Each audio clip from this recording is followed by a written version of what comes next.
মানুষই হচ্ছে একমাত্র প্রাণী যে বিপদে পড়ে।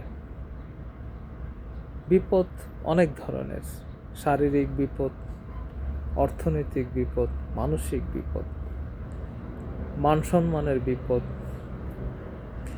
এতগুলো বিপদে মানুষ একমাত্র প্রাণী যাকে মোকাবেলা করতে হয়। অনেক বিপদে আমাদের হাত নেই।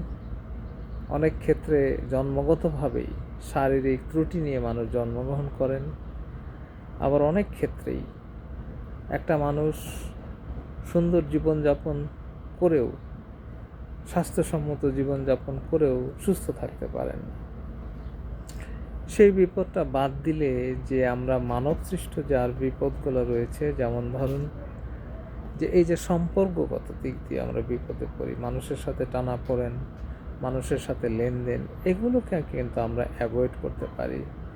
মানুষকে অহেতুক কথা দেওয়া, অপ্রয়োজনীয় মানুষের সাথে সম্পর্ক করা এবং আত্মীয়দের সাথে ভুলভাবে ব্যবহার করা, এগুলো কিন্তু আমাদের নিয়ন্ত্রণে রয়েছে।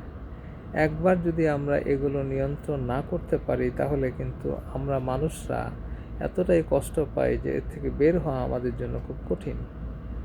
তাই যেগুলো আপনার আমার হাতে রয়েছে, সেগুলো খুব বুদ্ধিমত্তার সাথে ব্যবহার করা দরকার।